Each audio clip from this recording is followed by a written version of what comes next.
Chosen one, listen to me carefully. What I am about to share is not for everyone. This message is not for the curious, the doubters, or those who walk casually with God. This message is only for those who truly walk the divine path, those who carry a calling, those who feel the weight of God's purpose on their soul. If you are not one of God's chosen ones, this video will not resonate with you, and it is better that you stop watching now. But if you are still here, it is not by accident. This message reached you at the exact moment your soul needed it. God aligned this word with your season, your struggle, and your growth. And yes, what you are about to hear has the power to change how you see your battles, your enemies, and even yourself. Romans 12:21 was written for you. It was never meant for the weak-minded, but for those strong enough to master their soul.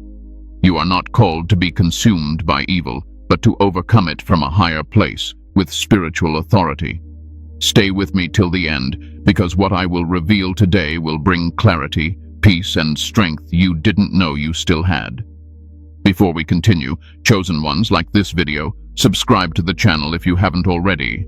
Turn on the bell icon, share this message with other chosen ones, and comment 777 to declare that you are aligned with God's guidance and ready to walk in spiritual authority.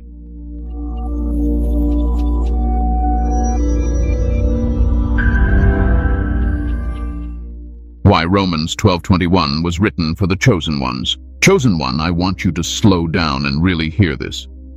Romans 12:21 is not a decorative verse. It is not poetic filler. It is a strategic instruction from God, specifically crafted for people like you, people who carry light, people who feel deeply, people who are targeted not because they are weak, but because they are dangerous to darkness. The verse says, "Do not be overcome by evil, but overcome evil with good." Now listen carefully. God was not speaking to people who never face evil. He was speaking to those who face it often. Constant resistance, silent battles, unseen warfare, betrayal that comes from unexpected places. That is the life of the chosen one. Ordinary people don't need this instruction because they are rarely attacked at the level you are. You see, chosen ones don't just exist. They disrupt. Your presence challenges systems, attitudes, and hidden intentions. And because of that, evil does not ignore you. Evil studies you. It waits for moments of weakness, exhaustion, emotional vulnerability. That is why God did not tell you to fight evil with evil. He told you how to outgrow it. This verse was not written to make you passive. It was written to make you untouchable. When God says, "Do not be overcome by evil," He is warning you about something subtle. Evil doesn't always try to destroy you directly. Sometimes it tries to turn you into itself. It tries to pull you down into bitterness, rage, revenge, and coldness. And the moment you start acting out of those places, you lose clarity. You lose peace. You lose alignment. That is how evil wins battles it could never win by force. God knew that chosen ones feel more. You love deeply. You invest genuinely. You forgive repeatedly. And because of that, wounds can cut deeper. So God gave you a higher law, not to suppress your emotions, but to govern them. Overcoming evil with good does not mean allowing abuse. It does not mean staying silent forever. It does not mean pretending nothing hurts. It means you refuse to let darkness rewrite your nature. It means you respond from your soul, not from your scars. Most people react. Chosen ones respond. There is a difference. Reaction is instinctive and emotional. Response is intentional and spiritual. Evil thrives on reaction. It feeds on impulsive words, heated decisions, and wounded pride. But when you respond with wisdom, restraint, and integrity, you starve it. That is why this verse was written for you and not for everyone else. Because you are being trained for elevation, and elevation requires emotional mastery. Let me tell you something most people will never understand.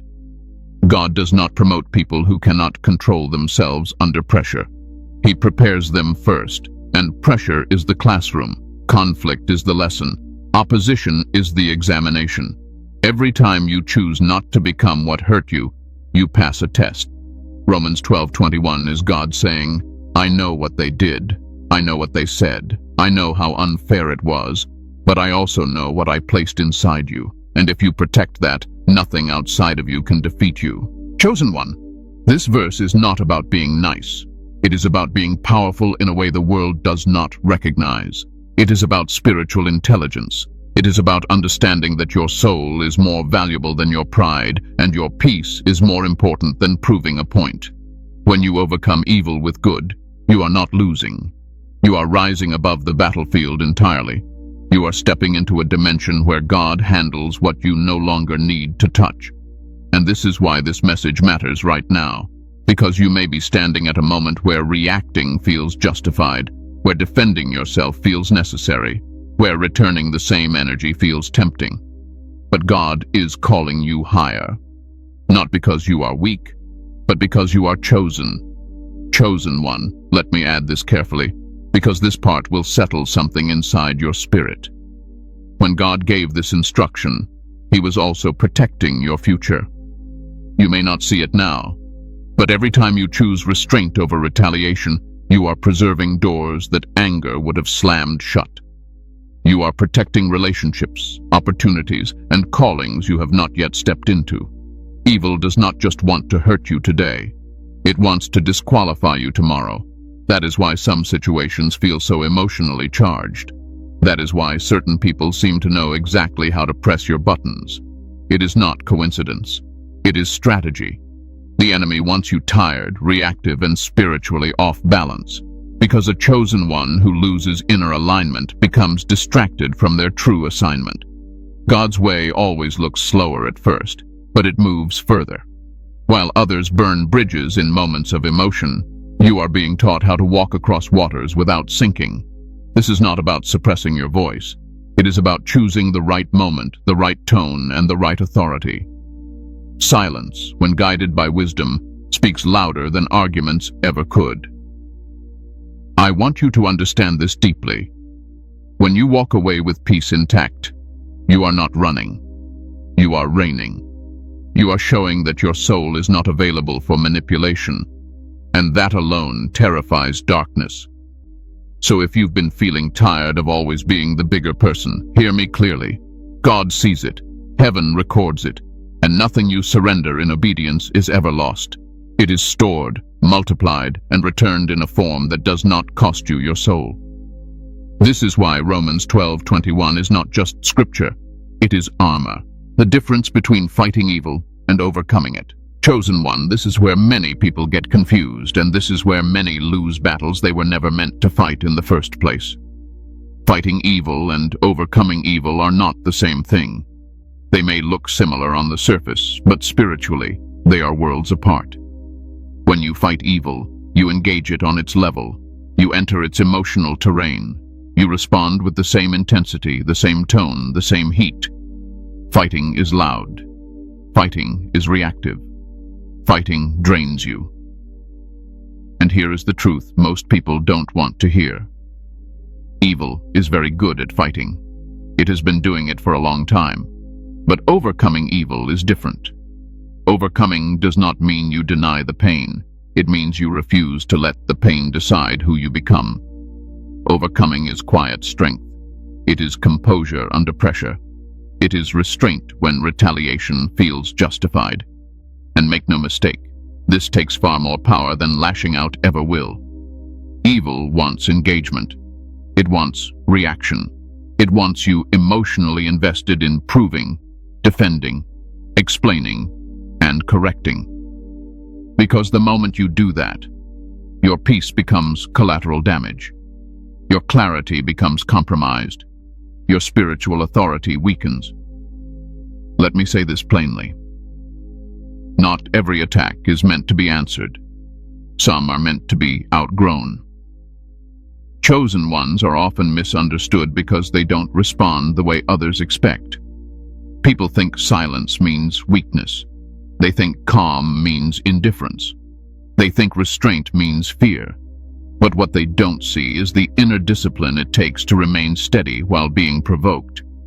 When someone wrongs you, the natural impulse is to correct them immediately, to defend your name, to set the record straight, and sometimes correction is necessary. But reacting from emotion is not correction, it is exposure. It exposes your wounds. It exposes your triggers. It tells the enemy exactly where to strike next. Overcoming evil requires you to pause long enough to ask a higher question. Not, how do I win this argument? But, how do I preserve my soul? This is where chosen ones are different. You are not trained to win arguments. You are trained to protect alignment. You are trained to remain anchored when chaos tries to pull you into its current. Think about this. Evil does not need to defeat you physically if it can destabilize you emotionally. It does not need to silence you if it can exhaust you. And it does not need to overpower you if it can provoke you into self-sabotage. That is why so many battles feel personal. That is why the words cut deep. That is why the betrayal hurts more than expected. Because the attack is not just against you. It is against what you carry. When you fight evil emotionally, you carry it home with you. You replay conversations, you imagine comebacks, you lose sleep. Your body stays tense, your spirit stays unsettled. That is how evil lingers. But when you overcome evil spiritually, you leave it where it belongs, outside of you. Overcoming does not mean pretending it didn't happen. It means you refuse to let it live rent-free in your mind.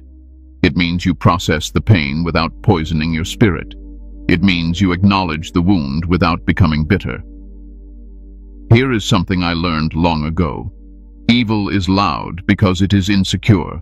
It needs validation, it needs reaction, it needs to feel seen. But goodness, when rooted in strength, does not announce itself. It stands firm and lets truth expose what needs no explanation. Chosen one, some of the strongest moments in your life will be the ones no one applauds. The moments you didn't clap back. The moments you didn't explain yourself. The moments you walked away with dignity instead of winning the room. The world teaches you to match energy. God teaches you to master it. Matching energy keeps you in cycles. Mastering energy breaks them. Overcoming evil with good does not mean you tolerate disrespect forever. It means you choose when and how to respond. It means you don't let wounded people decide your character. It means you understand that timing is part of wisdom. There is a reason Jesus remained silent before certain accusations, not because he had nothing to say, but because not every audience deserves your truth. Silence can be a form of discernment. It protects sacred things from careless hands. Chosen ones often feel frustrated because they feel like they are always the ones who have to rise above, always the ones who have to be mature, always the ones who have to let things go. And that can feel unfair. But here is the reality. You are not being punished. You are being refined. Refinement feels restrictive before it feels empowering. It feels like restraint before it feels like freedom. But once you understand it, you realize something important. You are no longer controlled by external behavior. You are anchored internally. And that is power. Evil wants you emotionally predictable. It wants to know that if it pushes this button, you will explode. If it says this phrase, you will collapse. If it accuses you this way, you will rush to defend yourself. But when you overcome evil, you become unpredictable to darkness. Calm where chaos is expected. Grace where retaliation is assumed. Silence where noise is demanded. This confuses the enemy. And confusion is the beginning of defeat. Chosen one, do not underestimate the power of composure. Do not underestimate the authority of peace. When you remain grounded, you shift the atmosphere. When you refuse to engage in chaos, you expose it. People often reveal their intentions when you don't react the way they want. Their frustration grows. Their masks slip. Their motives surface. And you see clearly why God told you to rise above instead of striking back. Fighting evil keeps you locked in the moment. Overcoming evil positions you for the future. God is not preparing you to survive conflict. He is preparing you to lead beyond it. That is why some battles feel repetitive. Because the lesson is not about the other person. It is about you learning when to step back, when to stay still, and when to let God step in. When you fight, you get tired. When you overcome, you get free. And freedom is always the goal. So the next time you feel that urge to react, pause, breathe. Ask yourself one simple question: is this worth the cost of my peace? Most of the time, the answer will guide you into silence, wisdom, and strength. And that, chosen one, is how you overcome evil without ever becoming it. Chosen one, let me take this deeper, because this is where true understanding begins to settle in your spirit. There is a hidden cost to constantly fighting. It slowly reshapes your inner world. You may win the argument, but you lose softness. You may prove your point, but you harden your heart. And over time, you start becoming vigilant, guarded, and reactive, even when no threat is present. That is not strength. That is survival mode. And God did not call you to merely survive. He called you to live free. Overcoming evil protects your tenderness. It protects your ability to feel, to love, to trust God, even after disappointment. Chosen ones often think they must toughen up to endure the world, but what God actually does is teach you how to remain gentle without being fragile. That balance is sacred.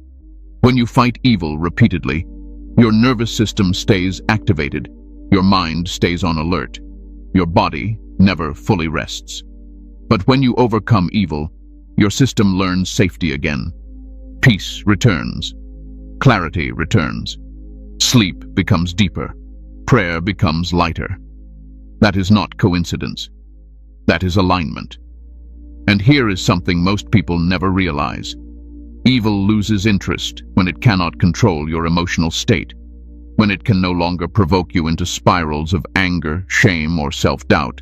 It looks for easier targets. Calm is not passive. Calm is intimidating to chaos. Chosen one, some of your greatest victories will be internal and invisible. No applause, no recognition, just you walking away without carrying bitterness, you forgiving without reconciling, you choosing distance without hatred. These are mature spiritual decisions. You are allowed to step back. You are allowed to disengage. You are allowed to say, "This no longer deserves my energy." That is not weakness. That is wisdom earned through experience. Remember this. Fighting keeps you tethered to what hurt you. Overcoming releases you from it. And when you finally release it, you make room for what God has been trying to give you all along. That is when healing becomes real. Why your soul is your strongest weapon. Chosen one, I want you to understand something that most people never discover in their entire lifetime. Your greatest strength is not your words. It is not your intellect. It is not your ability to endure pain. Your greatest strength is your soul. And that is exactly why it is the primary target. The world teaches power as dominance, control, intimidation, volume. But God teaches power as alignment, stillness, discernment, inner authority. When your soul is anchored, nothing external can shake you for long. And when your soul is disturbed, even small problems feel overwhelming. Your soul is where your values live. It is where your conscience speaks. It is where God communes with you quietly, not loudly. And because of that, evil does not attack your body first. It attacks your peace. It attacks your sense of self. It attacks your hope. Because if it can disturb your soul, it can distort your decisions. Chosen ones often underestimate this. You think strength is pushing through exhaustion, enduring disrespect, tolerating emotional chaos. But that is not strength. That is erosion. Strength is knowing when to pause, when to pull back, when to protect what is sacred inside you. Your soul is not fragile, but it is sensitive. And sensitivity is not weakness. Sensitivity is perception. It allows you to sense shifts, intentions, and atmospheres before words are spoken. That is why chosen ones often feel things before they understand them. That is why you sense tension, dishonesty, or danger, even when everything looks calm on the surface. That awareness is a gift, but only if you learn how to protect it. When you let anger dominate your soul, discernment fades. When bitterness takes root, clarity blurs. When resentment settles in, compassion dries up. And that is the slow victory of evil, not destruction, but corrosion. God did not tell you to overcome evil with good because good behavior looks nice. He told you because goodness preserves your soul's structure. It keeps you aligned with who you were created to be. It prevents you from becoming someone you don't recognize. Your soul carries your assignment, and anything that disrupts it delays your purpose. Chosen one, listen closely. Every time you choose peace over proving a point, your soul grows stronger. Every time you choose silence over reaction, your soul becomes more refined. Every time you forgive without reopening wounds, your soul becomes lighter. That lightness is not emotional denial. It is emotional maturity. There is a reason people feel drained after certain interactions. It is not because the conversation was long. It is because the soul was pulled into conflict, into defense, into justification, into emotional labor it was never meant to perform. Your soul was not designed to wrestle with chaos daily. It was designed to commune with God. And here is where chosen ones struggle. You often feel responsible for fixing things, explaining yourself, making others understand, restoring harmony at your own expense. But not every misunderstanding needs clarification. Not every conflict needs resolution. Some need distance. Some need time. Some need to be released entirely. Protecting your soul sometimes means disappointing people. Sometimes it means being misunderstood. Sometimes it means choosing solitude over engagement. And that is okay. Jesus often withdrew, not because he was overwhelmed, but because he understood rhythm. He understood that constant output without restoration weakens even the strongest spirit. Your soul needs space to breathe. When you nourish your soul, your reactions change, your patience deepens, your responses soften, your confidence stabilizes. You no longer feel the need to rush into battles or defend every accusation. That is when authority becomes natural, not forced. Evil cannot overpower a soul that is grounded. It can only distract it. And distraction is subtle. It comes in the form of overthinking, replaying conversations, imagining outcomes, carrying resentment quietly. But once you become aware of this, you gain choice. You can say, I will not carry this today. You can say, this does not deserve my inner space. You can say, I trust God with what I cannot control. That is not avoidance. That is wisdom. Chosen one, your soul responds to how you treat it. When you neglect it, it becomes tired. When you overload it, it becomes anxious. When you protect it, it becomes resilient. Prayer strengthens the soul. Stillness calms it. Gratitude softens it. Truth anchors it. And the more anchored your soul becomes, the less reactive you are. The less reactive you are, the less influence evil has over you. This is why some people seem unbothered even in chaos. It is not because they don't care. It is because they have learned where their power resides. Your soul is not meant to absorb every blow. It is meant to guide your response. And when you live this way, something shifts. Situations that once triggered you lose their grip. People who once drained you lose access. Conflicts that once consumed you become background noise. Not because the world changed, but because you did. That is spiritual growth. Chosen one, guarding your soul is not selfish. It is stewardship. God entrusted you with it for a reason. And when you honor that trust, you move differently. You speak differently. You respond differently. And that difference is felt. Your soul is not just your strength. It is your shield. How evil tries to pull you down to its level. Chosen one, now we speak about awareness. Because once you understand how evil operates, you stop taking things so personally.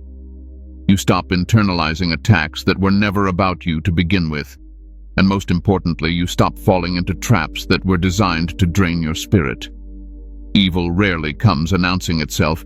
It comes disguised as provocation, as misunderstanding, as disrespect, as betrayal that feels deeply personal.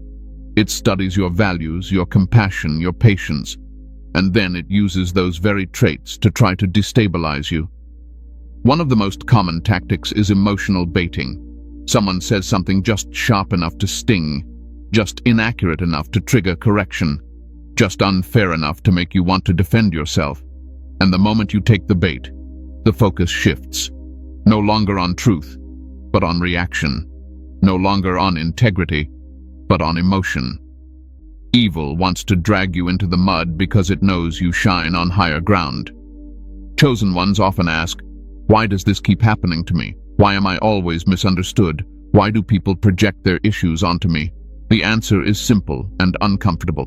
Your presence exposes what others are trying to hide from themselves, and exposure creates discomfort.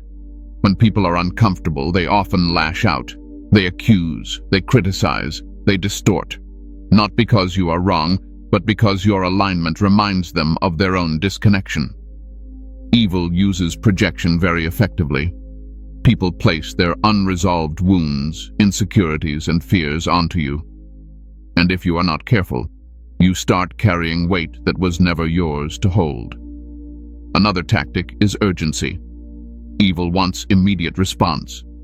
It wants you to speak before you think, decide before you discern, act before you pray. Because speed bypasses wisdom. Slowness invites clarity. That is why chosen ones must learn to pause. There is power in delay. There is protection in silence. There is wisdom in waiting until emotions settle before responding. Not everything needs an immediate answer. Some things reveal their truth with time. Evil also tries to isolate you emotionally. It whispers lies like, no one understands you. You're always alone in this. You have to handle everything yourself. And if you believe that, you withdraw in a way that disconnects you from support, prayer, and perspective. Isolation weakens discernment. Chosen one, you were never meant to walk alone. Even Jesus had moments where he brought others close. Not everyone, but a trusted few. Discernment is not about shutting everyone out. It is about knowing who has access to your inner world. Another trap is repetition. The same conflict, the same type of person, the same emotional pattern. Evil repeats what works until you become aware of it. And once you see the pattern, you gain the power to break it. Patterns reveal lessons. Ask yourself, what is this situation trying to teach me about boundaries, patience, or self-respect? Often, the lesson is not about changing others, but about strengthening yourself. Evil also uses guilt. It convinces you that choosing peace is selfish, that setting boundaries is unloving, that walking away is abandonment. But that is a lie. You cannot pour from an empty soul. You cannot heal others by harming yourself. Love without boundaries becomes self-neglect. Chosen ones are compassionate, but compassion without wisdom leads to exhaustion. God never asked you to sacrifice your soul to prove your faith. He asked you to guard it. Another subtle tactic is comparison. Evil points to others who retaliate and seem to get away with it, others who speak harshly and are applauded, others who act without restraint and appear successful, and it whispers, "See, your way doesn't work." But what you don't see is the cost they pay privately. The unrest, the instability, the inner chaos, the spiritual emptiness. Your path is different because your calling is different. Evil also uses familiarity. Attacks often come from people you trust, people you opened up to, people you expected support from. That hurts deeply. But understand this: familiarity gives access, not authority. Someone knowing your story does not give them permission to rewrite it. Betrayal is painful, but it is also revealing. It shows you who can walk with you into your next season and who cannot. And here is one of the most important things to understand. Evil wants you to become emotionally predictable. It wants to know exactly how to provoke you, exactly how to upset you, exactly how to pull you out of alignment. But once you become aware of your triggers, you gain choice. You can respond differently. You can step back. You can protect your energy. Unpredictability confuses darkness. Chosen one, not every situation requires your engagement. Some require your absence. Some require prayer instead of conversation. Some require distance instead of explanation. You do not owe everyone access to your emotional world, and this is where maturity shows, not in how loudly you speak, but in how wisely you choose when to speak. Evil grows frustrated when it cannot provoke you. when it cannot rush you, when it cannot guilt you, when it cannot isolate you. And that frustration often causes it to reveal itself more clearly. Silence often exposes what arguments never could. You are not responsible for managing other people's emotions. You are responsible for stewarding your own soul. And when you do that, you stop being pulled into cycles that drain you. Chosen one, awareness is the beginning of freedom. When you see the tactics, you stop internalizing the attacks.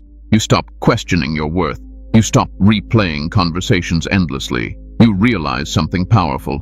This was never about you losing control. It was about you learning mastery. And mastery always elevates you above the battlefield. That is how you stay rooted. That is how you stay clear. That is how you overcome evil without letting it shape you. And once you understand this, you move differently, calmly, confidently, anchored. Chosen one. Let me add this layer because this is where many finally gain peace. Evil is patient, but it is not wise. It repeats itself because it does not evolve.